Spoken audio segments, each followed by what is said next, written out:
Vamos a estar hablando de algunos aspectos. Por ejemplo, si veíamos la publicación Ámbito, anteriormente conocida como Ámbito Financiero, veíamos que una noticia decía que el expresidente de la República, Luis Alberto Lacalle de Herrera, aseguraba que los programas de gobierno presentados por los principales partidos políticos para las elecciones generales de octubre son un poco largos y que deberían reducirse, comunicar una lista de ideas concretas. Y en ese sentido comentaba que dentro del Partido Nacional las propuestas del herrerismo apuntan a mejorar el servicio estatal y que las empresas públicas actúen en derecho privado sin perder la propiedad estatal, y que haya una descentralización efectiva a través de la OPP con proyectos de desarrollo local y que el Instituto Nacional de Colonización se dedique al minifundio. Hoy El País y también Búsqueda hablan de los campos arrendados por el exintendente de Artigas, Caram, que, habría una nueva polémica allí en Colonización, ya que estábamos hablando de colonización. Piden rescindirle el contrato por la condena que pesa sobre él. El exintendente arrienda más de 700 hectáreas en Artigas, según tenemos entendido, y el director en representación del Frente Amplio en Colonización, Andrés Berterreche, habría planteado que, dada su reciente condena judicial, no debería seguir siendo colono por haber sido condenado y por las características del delito cometido. Colonización puede llegar a la rescisión del contrato. Le dio vista a esta persona, Caram, y le abrió la posibilidad de defender su posición. De ser rescindido el contrato, deberá devolver en forma inmediata estos predios, y de no hacerlo, el instituto lo podría demandar judicialmente por la libre disponibilidad de esos terrenos. Pero esto que acabamos de esbozar apenas lo vamos a estar conversando precisamente con el ingeniero agrónomo Andrés Berterreche, director del Frente Amplio en representación del Instituto Nacional de Colonización en representación del Frente Amplio. Muy buenos días, un reencuentro. Hacía mucho que no nos encontramos aquí en estudio. Hacía mucho que no venía por la radio, es más, buenos días a todos. Es más, el nuevo look del estudio no lo tenía, pero es un placer venir a tu programa. Bueno, muchas gracias. A pesar de que los temas son complejos, como veíamos, porque allí Colonización es una institución, un instituto del que por lo general no se habla, y cuando se habla es porque hay problemas.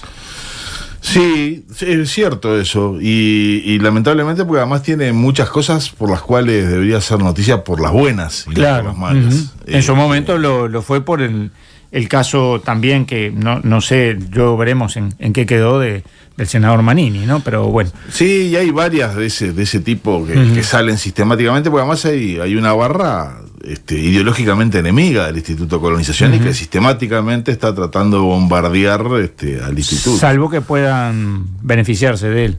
También, o evitar que los perjudique, también, porque eso también pasa, claro. y a lo mejor lo explicamos también. Bueno. ¿Por qué? Porque hay tanta agresividad de algunos operadores políticos contra el instituto. A veces es porque el instituto, por ejemplo, no paga comisiones a los que venden, a los que se encargan de la compraventa de tierra, y bueno, parece que les duele eso. Claro. Pero está en la ley está para cumplirse. Pero algunas cosas con lo que vos arrancabas al principio.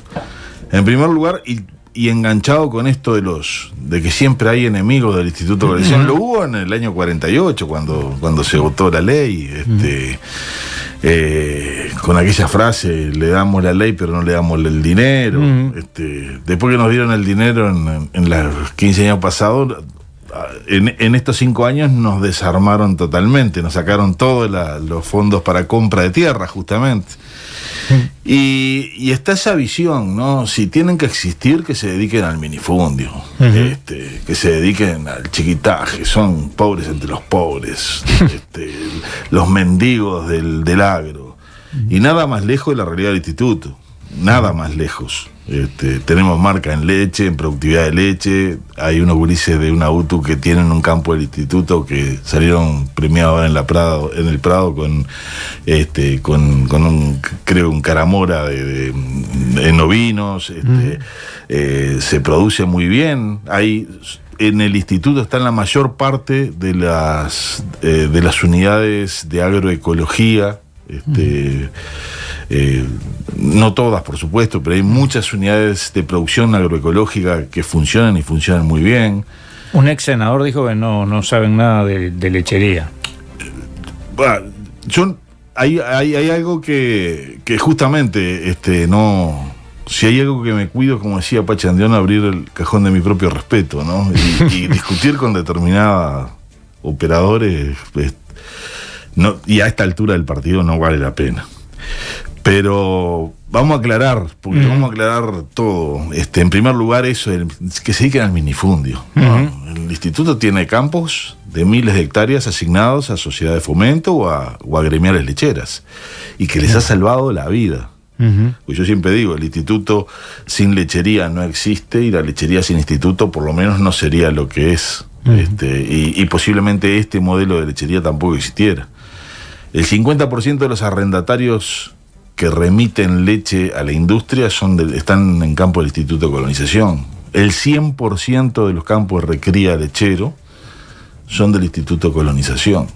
Y estoy hablando de campos que a veces tienen 2.000, 3.000 hectáreas, ¿no? Claro. No son chacritas, no son minifundios que se mira despectivamente por encima del hombro, ¿no? Y de gente que produce muy bien y que hace las cosas muy bien, con sus problemas, sus vaivenes, producto de lo que es la realidad productiva. Pero gracias al instituto todo eso está funcionando, y funciona muy bien, y gracias a esa realidad también existe industrias que le dan, que distribuyen la riqueza generada en el campo también. Entonces el instituto es mucho más que esa visión despectiva de el minifundio improductivo. Claro. Es más, diría que en muchos casos es más productivo que el promedio. Y eso, por ejemplo, los remitentes a Conaprole está estudiado. Los remitentes del instituto a esa industria están por encima del promedio. Por otro lado, el comentario ese de alguien que no pisó un tambo. Yo alguna vez pisé un tambo, alguna vez vi construirlos, alguna vez ordeñé. No soy del palo lechero, es decir, nunca me dediqué específicamente, pero alguna cosa que otra de lechería más o menos trato de entender, por lo menos, ¿no? Con humildad, no es que tenga el conocimiento. Y en realidad esto nace porque se cuestiona las 25.000 hectáreas. Yo, por mi cargo, no puedo meterme en cuestiones electorales, pero sí puedo hablar de una propuesta cualquiera de las que hacen sobre el instituto, porque tengo opinión, porque soy parte del equipo que gestiona el instituto.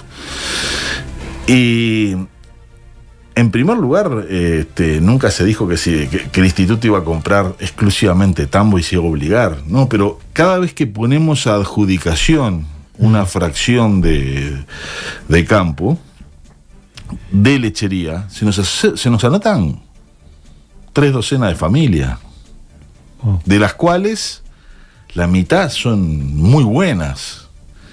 Y la tercera parte son excelentes, pero excelentes en la producción. Y en el cumplimiento de las normas del instituto. Y tenemos que elegir a uno. Es decir, que el resto de los 35, 40, 50 a veces que quedan afuera, quedan afuera. Entonces, ese es un tambo que podría estar y que no está porque no se ha comprado. Y el instituto venía adquiriendo tierras a un ritmo importante y fue en esta administración muy criticado por eso, ¿no? De hecho, los primeros 3 años no se compró tierra en el instituto. Es decir, estos 2 últimos años algo se compró, pero como dice un amigo, el Loco Sana, se nota el esfuerzo, pero es totalmente insuficiente. Y es totalmente insuficiente. Para que se hagan una idea, en este periodo vamos a terminar comprando menos de lo que se compraba en un año en el periodo en que yo estaba en la presidencia del instituto, ¿no? Es decir, 5 veces menos, por lo menos. Y eso porque existe un directorio que, a diferencia del sector hegemónico del Poder Ejecutivo, tiene cierto cariño al instituto, ¿no? Claro. Porque si no, ni siquiera. Entonces, tenemos como la obligación moral ante una demanda de productores familiares y de un sector concreto de poner a consideración la tierra posible que llegue al instituto. Ahora, el instituto, yo siempre digo, es como un acorazado al cual le sacaron todas las torretas, toda la artillería, todo, pero sigue navegando. ¿No? Y va a haber... El pulso y mueve.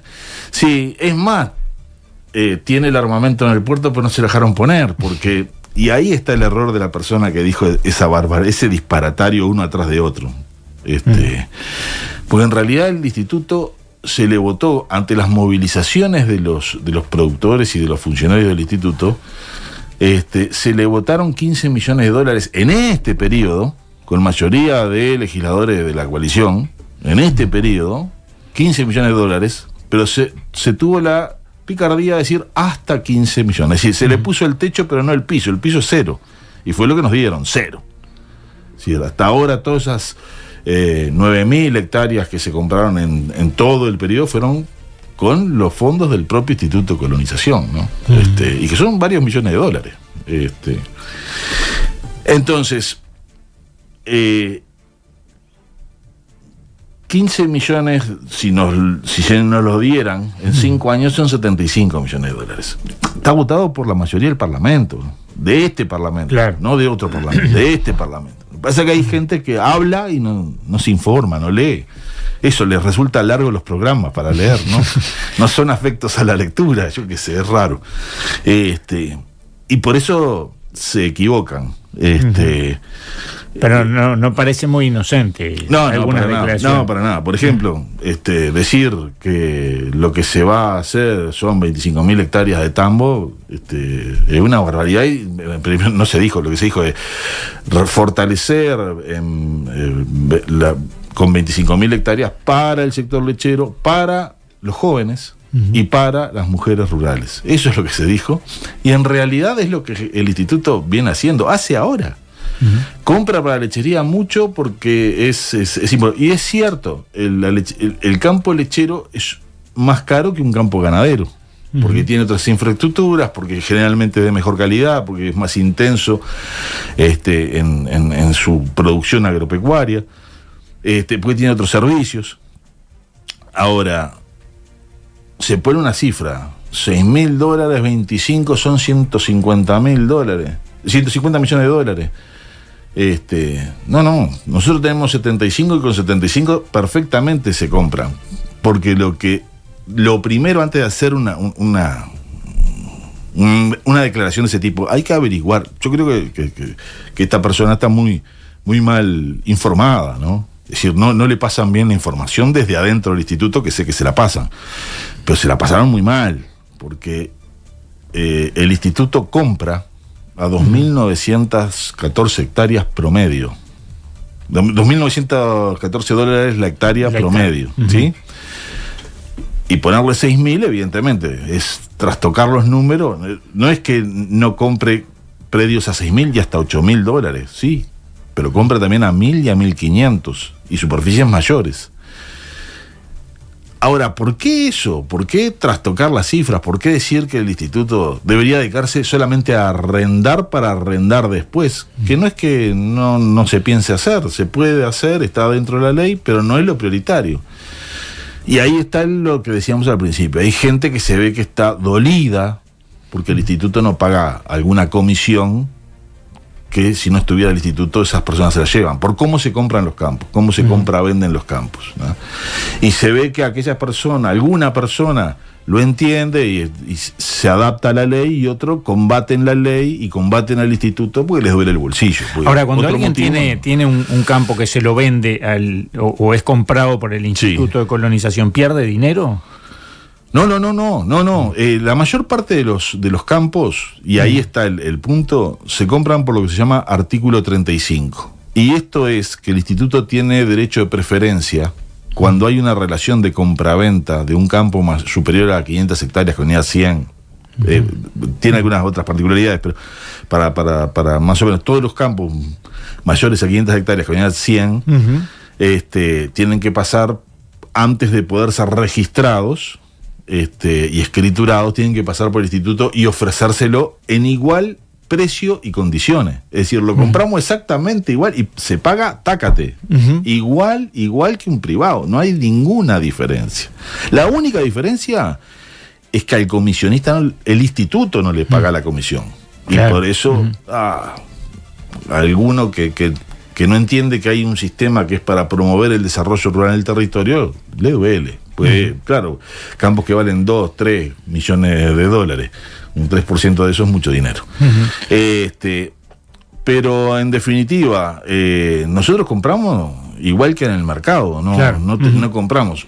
Eso sí, después que está, porque esto es lo otro interesante, después que está en el instituto, como está afectado a la ley y no se puede vender libremente, hay que pedirle permiso al instituto para venderlo. Aún los propietarios, hay dos tipos de colono arrendatario y colono propietario. Los colonos propietarios compraron su tierra, pero de todas maneras no tienen una propiedad privada absoluta, sino que está restringida por una ley que le dice: usted no le puede vender a cualquiera, sino que le tiene que pedir permiso. Pongamos el caso de la cooperativa de ayuda mutua, donde uno no es propietario, sino que tiene el uso y goce de la vivienda. Pero eso es en relación dentro de una organización privada, y esto es una está bien, lo ponía como un ejemplo para decir, es igual. Siendo que es mío, no tengo la... Y eso es interesante. ¿Por qué? ¿Por qué se hace eso? ¿Por qué se le tiene que pedir permiso? Para evitar especulación. También, pero sobre todo para evitar la reconcentración del campo. Porque el instituto está acá para evitar la concentración del campo que se da por el sistema capitalista típico. Lo que hace es, de alguna manera, redistribuir. Y si uno paga, hace el esfuerzo, lo hace la sociedad, que además, también quiero dejar claro, no es un gasto, es una inversión. La plata que todos los uruguayos ponemos en esos campos sigue estando en esos campos y aumenta con el valor de la tierra, que tiene un aumento mecánico, porque la tierra no se reproduce. Entonces, claro. Eso es un beneficio para el conjunto de la sociedad uruguaya. Pero, en definitiva, cuando eso está limitado por una ley, tiende a bajar el precio. Es decir, si yo tengo un campo en el mercado común de propietario, lo vendo al precio. Si tengo que pedir permiso a un tercero, y te voy a pedir menos. Y eso es importante, y eso es muy importante, y el legislador estuvo bien en hacerlo. En primer lugar, porque los campos dentro del instituto, el instituto puede volver a recomprar un campo que le ha vendido a un colono propietario, y lo compra con ese 20% de diferencia. Claro. Y eso está bueno porque permite rehacer las colonias y permite abastecer la demanda de alguna manera. Pero hoy hay quienes están proponiendo derogar eso, es decir, que los propietarios automáticamente salgan del beneficio de la ley 11.029. Es decir, se benefician en la compra porque realmente es más barato, claro. Porque es, y después pasa. Eso implica un incremento del patrimonio de un 20% de la persona que tiene ese campo, de colonos que se olvidan de que fueron colonos, que hay varios, y hay varios que hacen estas propuestas, que están escritas ahora, y las fundamentan. Y eso es peligroso. Eso camina por la cornisa. Pedir que por vía de ley se me quite la acción de la ley 11.029 y por lo tanto mi campo valga 20% más, y yo soy el que voy a hacer las leyes y lo estoy proponiendo. No sé, que cada cual diga. Es para estudiarlo. Yo calculo que a la brevedad va a salir algún caso de estos. Prefiero que lo investigue el periodismo. Muy bien. No, y bueno, todo eso hace al instituto hoy. Y yo creo que las perspectivas, en la medida que no pudieron hundir al buque, son muy buenas. Y son muy buenas no para el instituto. Para el instituto también, pero sobre todo son muy buenas para el sector lechero, para los jóvenes que se quieren insertar en la ruralidad como vocación, para aquellas mujeres, sobre todo solas, con familia a cargo, que quieren quedarse, y no puede ser que las echemos del campo porque son solas con familia a cargo. Claro. Es una de las políticas que debería estar en el 8 de marzo todos los años. Claro. Y creo que puede ser muy bueno porque es la mejor herramienta. Es más, hace poco me pasaron información de que algún otro país está tomando cosas de la ley nuestra de colonización para aplicar, pues es realmente una de las grandes cosas que el país tiene y desconoce, al mismo tiempo desconoce. Totalmente. Pero vos me has hablado de otra cosa, me has hablado cuando leías de Caram. Claro, porque se han ido sucediendo casos que fueron quedando ya en el olvido, ¿no? Uno de ellos fue en su momento el de que luego era secretario de la presidencia, Álvaro Delgado, hoy candidato por el Partido Nacional. Después estuvo el caso de Manini Ríos, que fue muy, muy sonado, que me gustaría también saber. Y ahora está el caso de el exintendente de Artigas, Pablo Caram, que está procesado, además está siendo investigado por esas irregularidades. Digo, porque a veces cuesta ponerle un nombre a las situaciones delictivas, y bueno, allí, ¿qué pasa? La ley del Instituto de Colonización es muy previsora, es muy completa. Los legisladores realmente trabajaron. Año 48, ¿no? Y tiene previsto que ante situaciones de este tipo, el directorio puede pedirle la tierra. Es decir, no es obligatorio, pero se hace. Abundan los casos de que aquellas personas que son condenadas, automáticamente el instituto, con una decisión del directorio, no es automático, me equivoqué al decir automático, porque tiene que haber una decisión de los directores a favor de pedirle, tiene que dar una resolución como acto administrativo. Y hace relativamente poco, a un concejal del Partido de la Gente de Paysandú, él tuvo un problema con la justicia, se le pidió y la entregó. Hace poco, en un grupo, uno de los integrantes tuvo un problema con la justicia, se le exigió salir del grupo y salió.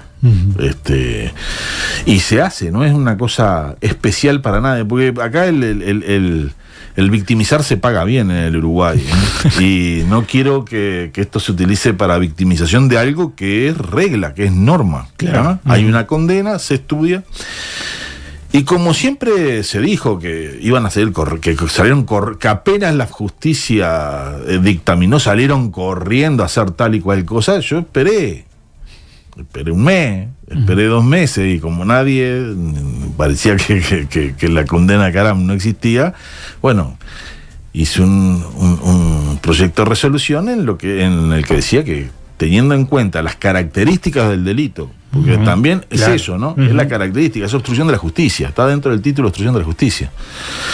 Y por las consideraciones debía de entregar las fracciones. Y tenía la delicadeza de creer en que todo el mundo tiene derecho a su defensa, y por lo tanto no le pedí la tierra, le daba vista. Que es darle vista, decir, mire, esto es lo que está analizando el directorio. Para que haga sus descargos. Que haga su descargo. Es decir, le estaba dando un caballero. Cuando lo presento en el directorio me dicen, bueno, en realidad es difícil, lo estábamos esperando, me decían, pero vamos a pedir que se fundamente, que lo fundamente jurídica. Entonces, en realidad, ni siquiera le dieron vista. Pasó a jurídica. Pasó a jurídica. O sea, que está en ese... Jurídica va a ser un informe, pero más allá del informe de jurídica, que no es vinculante. Bueno, no es vinculante, pero casi. Pero en el caso de Manini, ¿qué pasó con el informe? Eso es cierto. No, y además ahí, después hablamos mínimamente de eso, pero es importante lo que pueda decir. Más allá de eso, yo creo que lo que va a decir es, bueno, eso es una decisión del directorio, no de jurídica. Fundamentos puede haber, la decisión de utilizar esos fundamentos es del directorio, es una decisión más política o de gestión administrativa que netamente jurídica, pero no sé lo que van a informar, no tengo ni idea. Ahora bien, la decisión la podemos tomar con o sin lo de jurídica. Claro.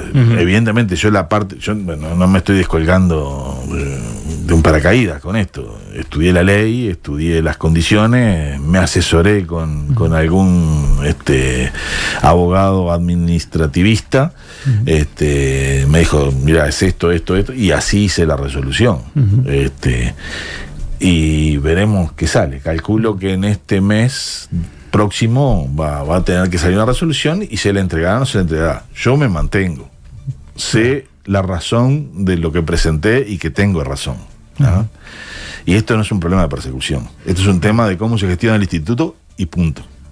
Es bueno eso que no hay acá que no hay privilegiados. Que a uno se les pide pues edil de tal partido y a otro no se les pide pues intendente de tal otro. No. Se le pide a todo o no se le pide a nadie, y yo en esa segunda opción no estoy. Claro. Entonces me voy a mantener mis 13 más allá de lo que pueda decir jurídica, que es muy respetable. Claro. Pero no es vinculante. Y vayamos a lo de Manini, porque lo de Manini hubo 3 informes, y se fue a buscar uno afuera, que dijo que no había leído los documentos, el hombre, y se resolvió mal. Y aquellas cosas que se resuelven mal permanecen y hacen ruido. Y es un error lo que se hizo desde todo punto de vista. A un político es un error. Porque lo más fácil de arreglarlo se arreglaba facilísimo. Se reconocía y punto. Ahora, hay un 20% menos del valor del patrimonio. Y eso hay que tenerlo claro. Porque eso es lo que yo decía antes. Hay mucha gente que le afecta valga la redundancia, la afectación a la ley 11.029. Y por eso, pues si no, no se entiende. Sinceramente no se entiende. Si es un acto administrativo tonto, ir, reconocer, claro, se da. Además hay una ley que lo permite. Mire, yo no sabía cuando lo compré. Vamos a suponer, bárbaro, ahora sí, fenómeno que. Y hay esta forma de habilitación. Se puede decir, bueno, mire, por las condiciones en las que se compró, se puede sacar de la ley. Pero se tiene que hacer con los 5 votos. Y se vuelve a votar una desafectación, una habilitación de la ley, con 4 votos, y eso la ley no lo permite. Es ilegal. Lo que hicieron es ilegal. Y tan ilegal es que la parte beneficiada o afectada pidió reconsideración de la resolución, porque saben que está mal resuelto. Y la justicia después no dio lugar a esa solicitud. Así que en el caso Moreira Manini, seguimos, para mi gusto, seguimos en una situación que va a seguir en conflicto mientras no se resuelva. Y las cosas hay que resolverlas bien y punto. Claro, a veces reconocer determinadas cosas o tener que saber que el campo vale 20% menos, esas cosas a veces molestan.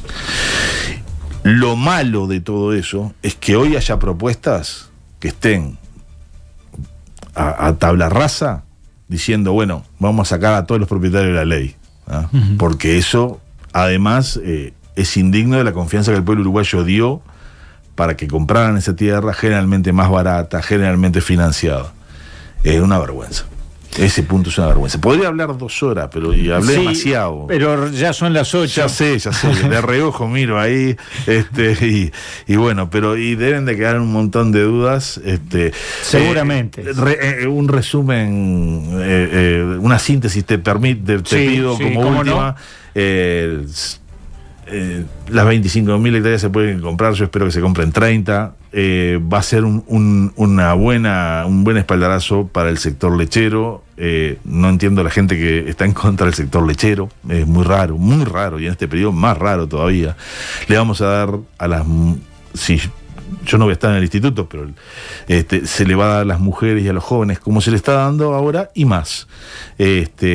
Y después hay que resolver todos estos nudos que si alguien comete un delito tiene que entregar la fracción, no puede ser beneficiado por el conjunto de la sociedad, que no se puede tener un campo de colonización, adquirirlo, ser propietario y después decir, no, yo pertenezco al mundo de los libres y entonces hago con él lo que quiero, porque el legislador en su momento lo prohibió y las leyes están para respetarse.